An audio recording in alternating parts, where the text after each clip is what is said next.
It takes a village to lift you higher. We teach the way, feed the fire.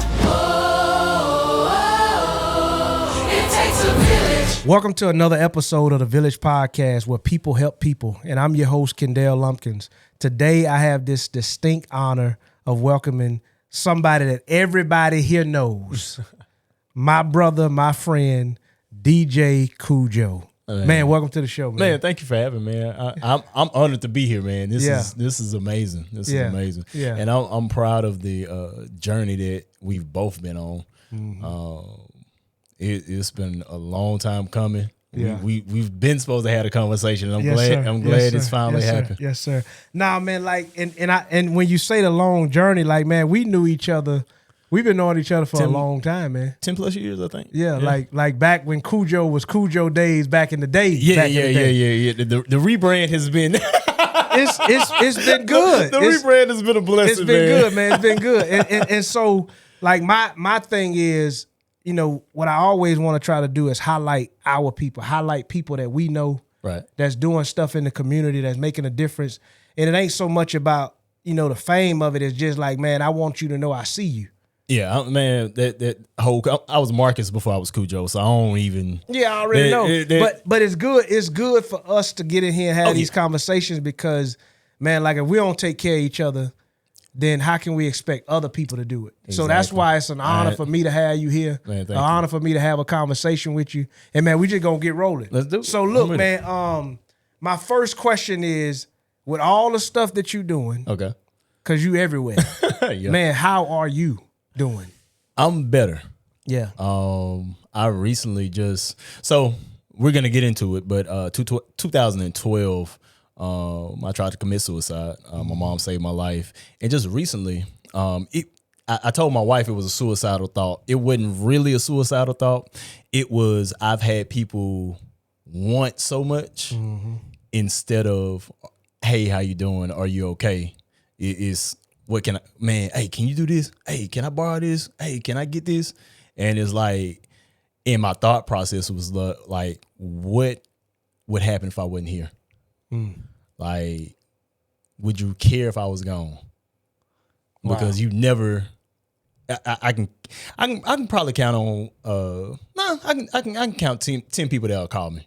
Yeah. But when you got 40 or 50 people pulling at you, it gets to be a lot. I told my wife I was gonna go back to therapy and just find me a therapist and just talk it out because she was scared. I was like, hey, it wasn't like that. Yeah. It wasn't nothing like that. It was just I had a moment. Yeah. And man, it's good that you touch on it because that's why, you know, I open up with how you doing because I don't see you as a performer. I see you as a man. I see you as somebody, a brother that needs like not so much of the attention from the stage, but somebody to just care about you. Right. Because I know how easy it is for people to pull at you. Get caught up. And that's all they want from you. Exactly. Is can you come do this and then on to the next thing? And nobody ever stops to say, hey man, hey, not DJ Kujho, but Marcus, how are you doing? Exactly. Like like not, cause I'm saying I just talk, bro, you be everywhere.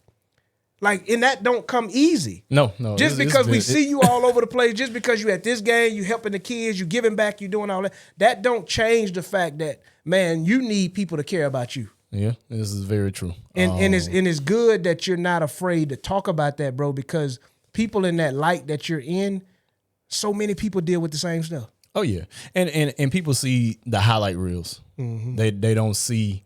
I talk about it with my friends all the time. I remember a time when I was in Hattiesburg, and this was around about the 2012 time. People were like, why Kujho here? I'm tired of hearing him. I get tired of it, and I was like, okay, God, I guess this ain't for me. DJing ain't for me. But then it was something that just clicked. And it was like, no, this is your ministry. Yeah. You're gonna reach more people.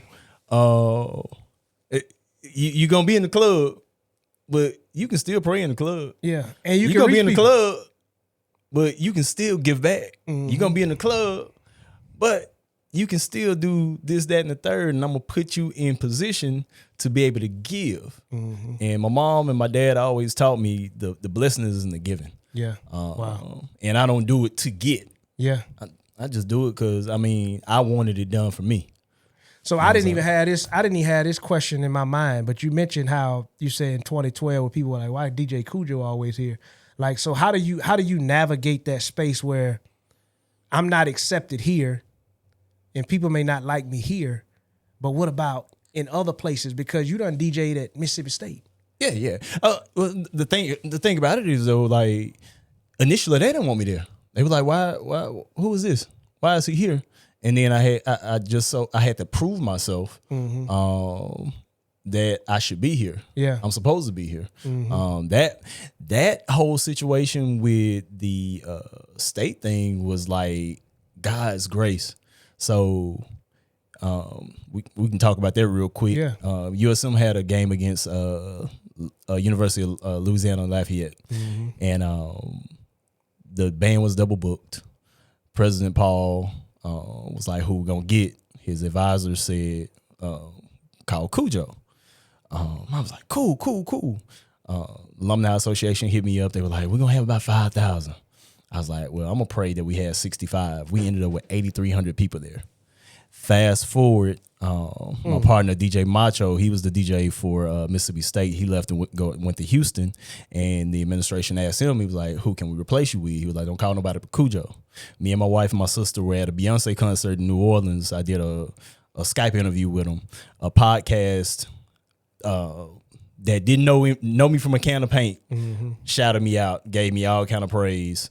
Was talking about how they were very reluctant about me being there, but they were pleasantly surprised because it still had a college feel, but it was like an NBA game. Yeah. Wow. So I didn't have any other game experience before that, sporting wise. I've been DJing for the Southern Miss for 15 years. And they asked me, like, do you have any experience? I was like, nah. I said, but I do have this reel. I ripped the audio from the podcast they gave me the glowing review to the Top Talk to my boys. Yeah. And I put it with the videos that I recorded. Like I get made fun of by my family because I'm always taking pictures and videos, but you never know who's looking. You never know who's watching it. Yeah. And that proof gives you opportunity. So yeah, I sent it to them. Done deal. I started DJing basketball. Then they wanted me for football. Then they wanted me for softball. Yeah. Yeah. So nah, man. So how does it feel being back home? Like, man, bro, it's crazy because like you were saying about the celebrity of it all. I ain't gonna ever get used to that. Like little kids want to take, can I get a picture with you? Yeah. Kujho, hey. Yeah. Like I just came from United Way. It's a place called the Arc for special needs adults. And we just had a party there and they knew me. And I'm like, yeah. so it feels good to be home because I was born and raised on Arledge Street. That is where the Johnny Dupree complex is now. It used to be the police station.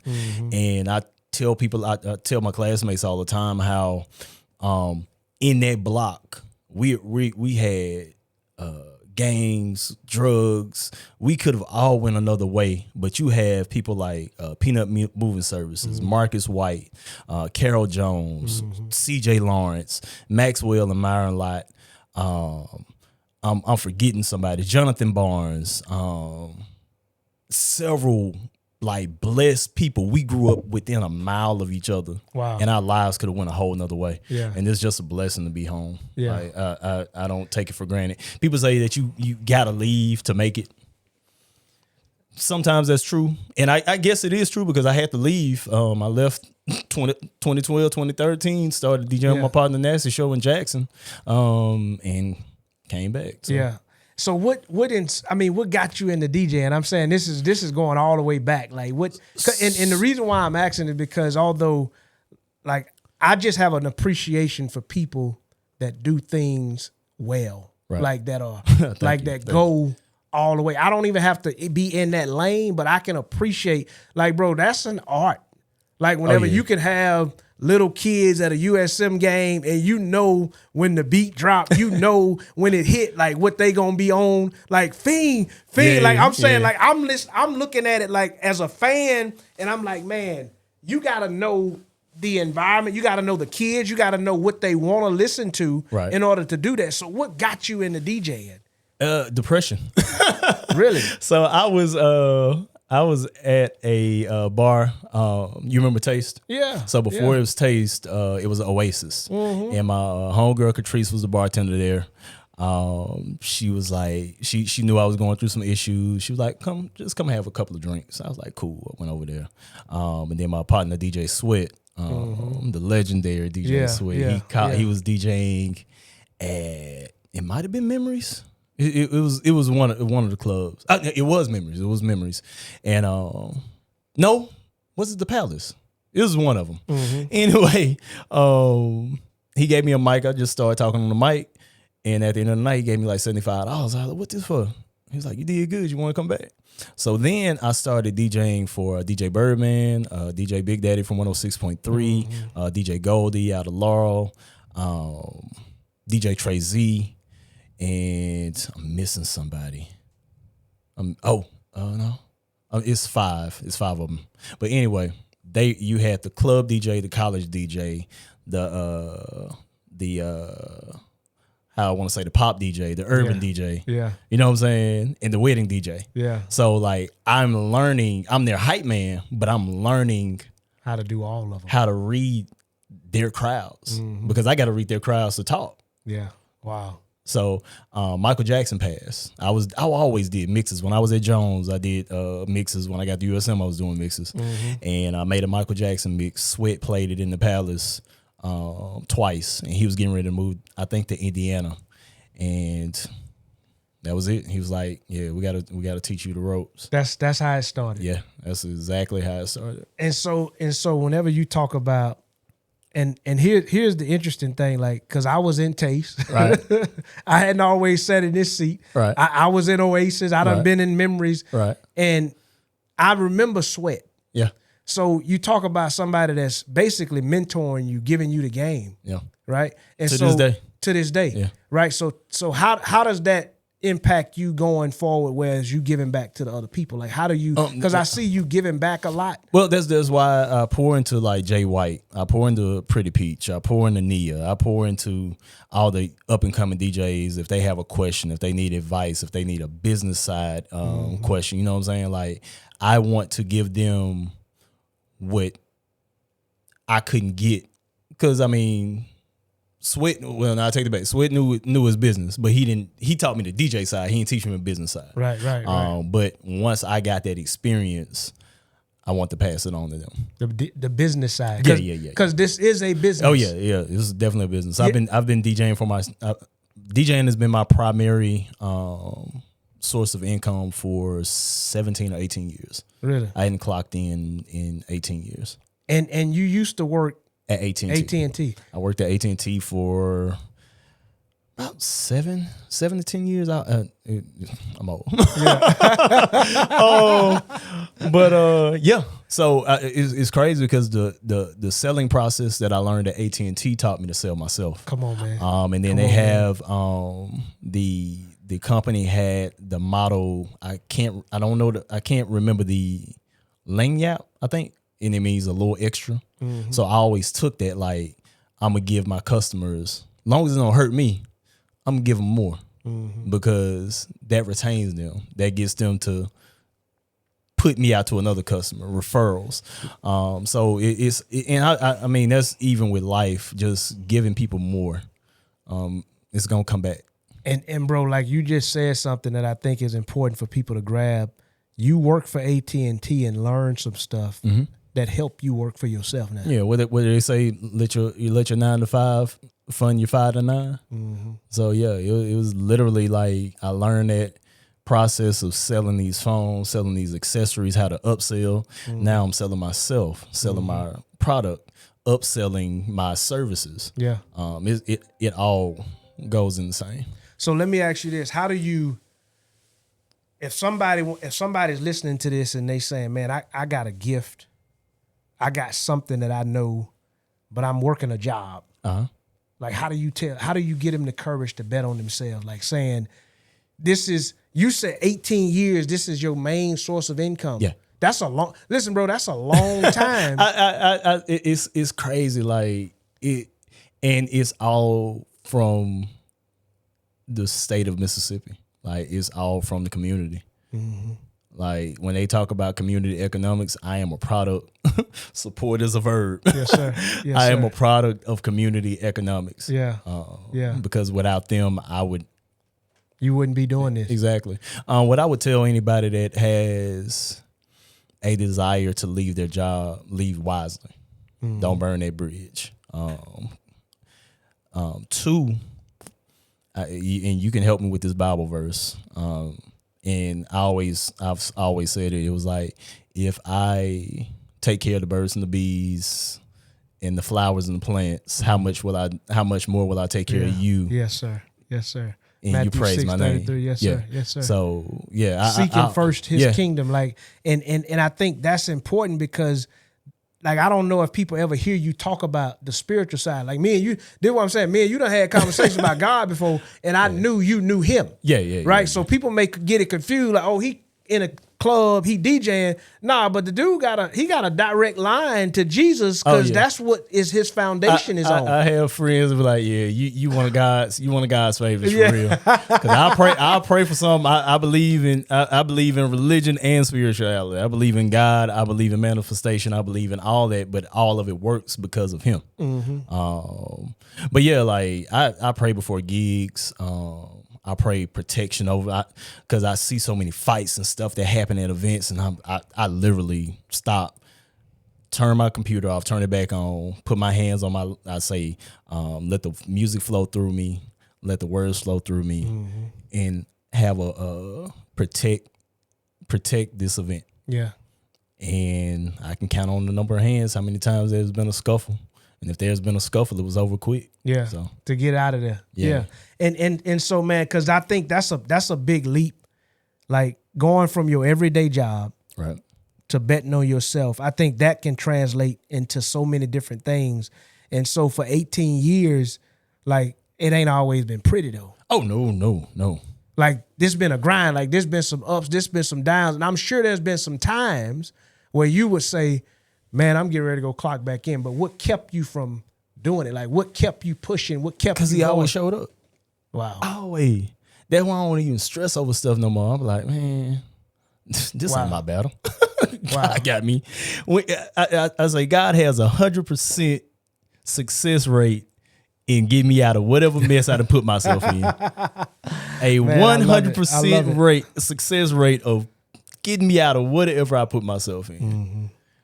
Mm-hmm. And you have to fully commit and trust in God. Like, there's no way. Like, no other way around it. No way. So look, man, let's shift gears. Okay. So we done talked about why you done started DJing. We talked about your journey.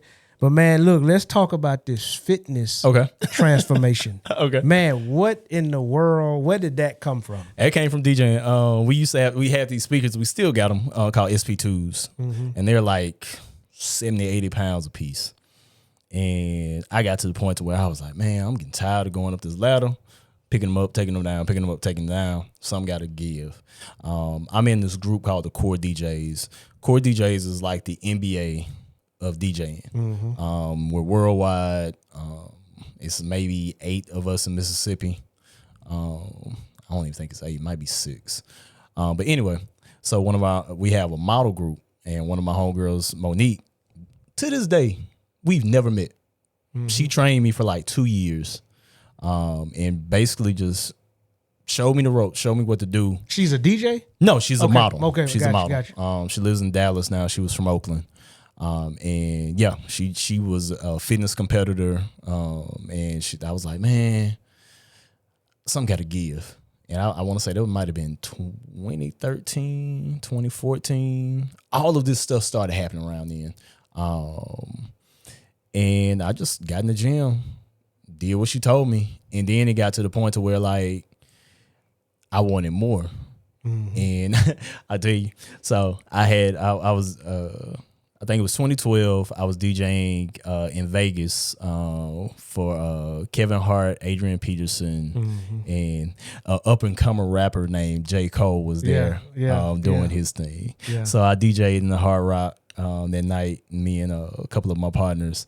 And the next day, I was at the pool. Slow, little old white lady. I was just telling her my spiel. I'm from Mississippi and this, that, and the third. And she was like, you want to come out here and DJ? I was like, yeah, that would be great to DJ more often. She was like, you need to lose some weight. I see. She was like, if you want those opportunities, it might have been God telling me. Wow. She was like, you need to lose some weight because You didn't even know her. no, we just was talking and drinking at the bar. Wow.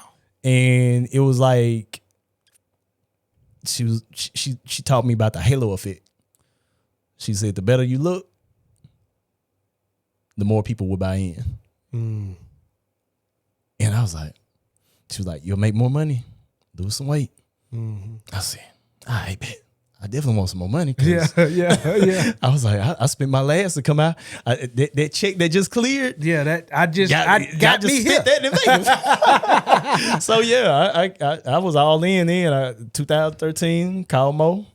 Mo, get me right. And she got me right. And then I just started learning things on my own, and here we are today. Finally got out of my own way. I started me and RC. Used to do a Sweat camp. Yep. In Hattiesburg at C. Roy. And fast forward now, I'm doing the sweat camp social media wise, just teaching people how to eat, teaching people how to live a little better. Yeah. And just teaching them. It's so much information, but it's so much wrong information. And people are not telling the whole truth about fitness. Some of my body goals, when I found out they were juicing or their photos weren't real or they were taking this and taking that, I was like, oh, I'm gonna focus on myself. I'm gonna make myself my body goals because Instagram, social media is a highlight reel. Yeah. They lying. Yeah. So, and they can make you believe what you and here's the thing, man, like because people be like, oh, I'm sorry to cut you off. I was like, people be like, oh, I'm gonna get this done in 60 days. No, you're not. Yeah.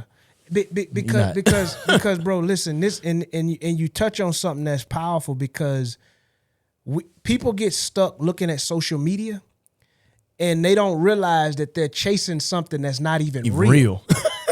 It's not. And I'm saying, like, so from a relationship perspective, from a business perspective, like all of these things, and it's not that we're showing you the good side. We're just saying we want to be the ones that's real to say, hey, we may show you this, but also let's pull back the covers and show you that, onions. Man, this ain't always what you think it is. Exactly. And trying to do it. That's why whenever I hear somebody say, here's your 5-step plan to get rich, I'm done. I'm out. I don't even want to hear you. I don't even want to listen to you because I know that's not applicable. You can't apply that to your life and it works. But people are selling people dreams and wondering why we're depressed, wondering why we're miserable because what they showed us is not really real. But I'm saying I've seen you, on the other hand, like be consistent.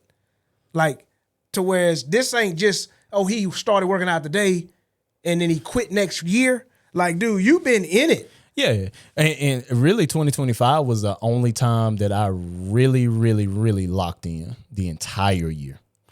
I always, last year was the first year in 12 years that I've been working out that I literally completely locked in. Really? Yeah. Wow. 2021, my dad passed from congestive heart failure, drinking Cokes like nonstop. And that's actually gonna be another post. I'm gonna tell them about the power of sugar and how sugar is a drug. Wow. Sugar is it's more potent than cocaine. Because you notice you can't get off sugar. You gotta have something sweet. Always. You got to. Wow. And I ain't talking about fruit. Yeah, you talking about I'm talking about processed food. Yeah. That white table sugar is a drug. I'm still trying to get off of it. Yeah. I'm still trying to get off of it. But my dad passed and I don't want to put my babies through what I had to do the last days of his life. And I said, I got to make a change. I want to be here for my grandchildren. I want to be here. I want to be an example for black men to say, oh, man, Kujho 45 and he looking young. Yeah, let me get right. And man, like, because if you're not healthy physically, it don't matter how much money you got. You got, if you sick, you only got one problem. That's it. And that's it. That's it. People talk about, man, food costs too much. That doctor bill gonna cost even more. Yeah. And man, so I think I just appreciate the journey. Like I tell you, I'm inspired by people that do stuff well and then that stick with stuff, man. So, cause I've seen the transformation. Like I've seen you go from this Kujho that you say was tired, carrying something. I didn't know that part, but I saw you not look like this. Oh yeah. Right. Yeah. I know what that's like, but it's like you change your life, and not only are you changing your life, bro, other people are watching too. Like people are being inspired because you made a shift. Yeah, that was one of the reasons why I started posting more on Sweat Camp, because I had friends like, man, you got me down 20 pounds, man. You got me down 10 pounds. I still ain't where I want to be, but man, I didn't want to work out today, but I saw your post this morning. You in the gym and you just left the club and you drove 4 hours and you had to go take care of your baby, and you drove to Mobile to Hattiesburg back to Jackson, Bro. Cooked and worked out. Man, I gotta do it. I gotta get it. Yeah. So and stuff like that is humbling. So what do you say to the person that feel like they done all this stuff and it ain't gonna never change? Like they done tried to work out. Like what are some keys? What are some things that they could take away from how you did what you did? One, if God woke you up, you got a chance to start over. Mm-hmm. Two, you can't manage what you don't measure. Wow. If you don't know what's coming in your body, if you don't know what's going out, how, you know what I'm saying? How can you have a metric of what to add, what to take away? Be kind to yourself. Mm-hmm. You becoming a new person. This is, I had to learn to not be so hard on myself. I had to learn to that body dysmorphia that I had in my head. You know what I'm saying? Get that away. Cause I'll look at pictures from like last year and I'm like, man, I was talking about I ain't like my body. I look good. Mm-hmm. You know what I'm saying? Like, I was like, oh, all right, Mark. All right, you looking good. Yeah. And like and it's just really just like falling in love with the journey. I don't know if it was I listened to a lot of Les Brown, I listened to a lot of Jim Rome, and they both say it. It's not about the goal, it's about the person you become to get to the goal. Mm-hmm. And that focus on the journey. Don't focus on the end point. Yeah.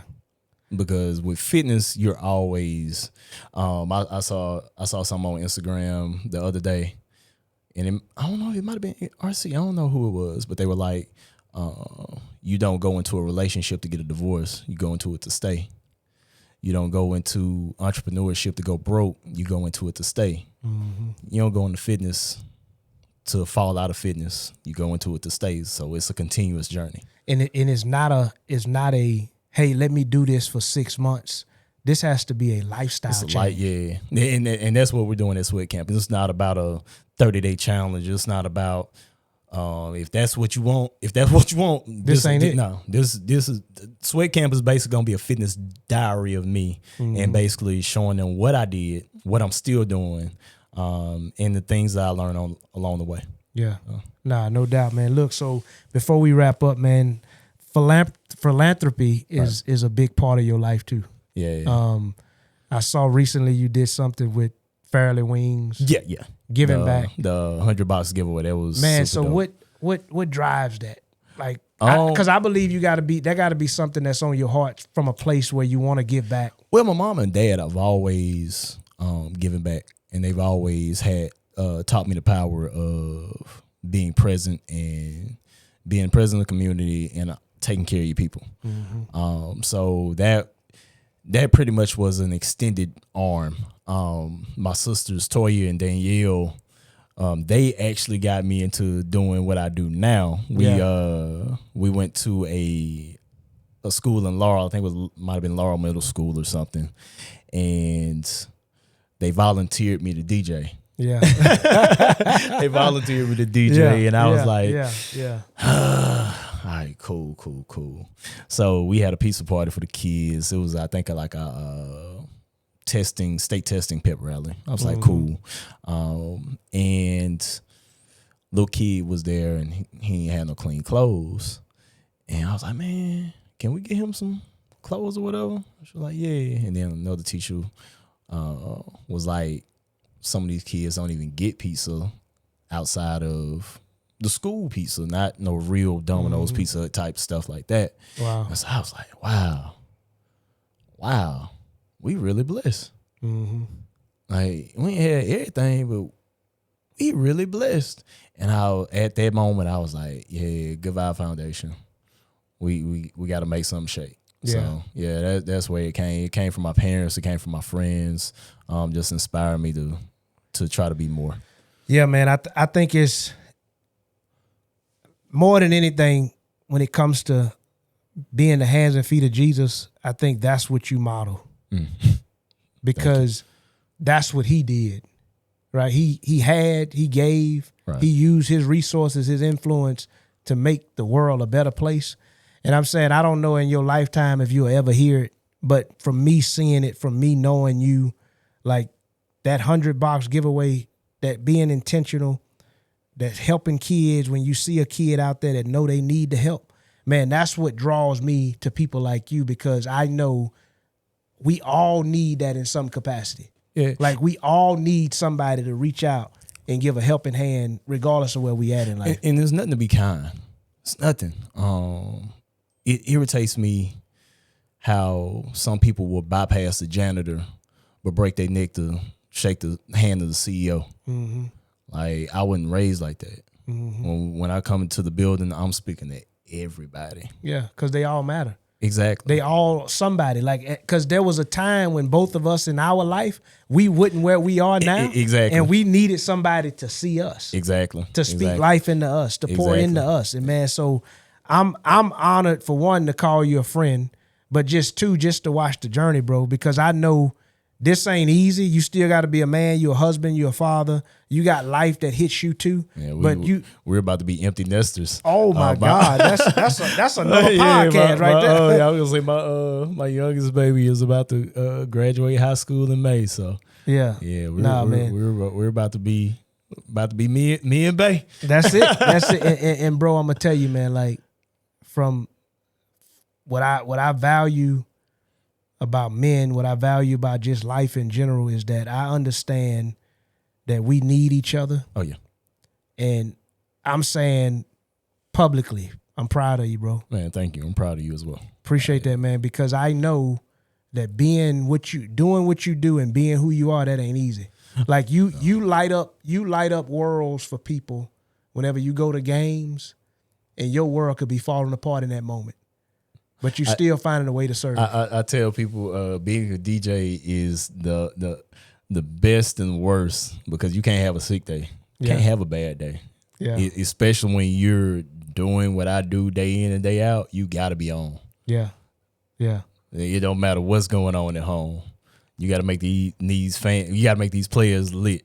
You got to make these fans dance. Yeah. Like you have to be on. It's a difficult road, but and it's basically you dying to yourself. Yeah. Like you got to make sure that you get out of the way and not let who you are and what you're dealing with get in the way of exactly what you're supposed to be doing. Honestly, that's why fitness is so important to me, because that's my time. Mm-hmm.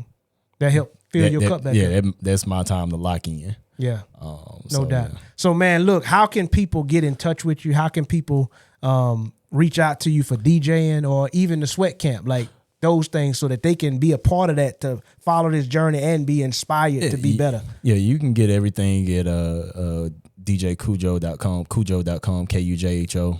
All my socials are DJ Kujho, Kujho. And yeah. No doubt, man. Well, man, I appreciate you, big dog. Appreciate you, bro. Appreciate you for coming. So look, that wraps up another episode of the Village Podcast, where people help people. Don't forget to like, subscribe, and share. It takes a village to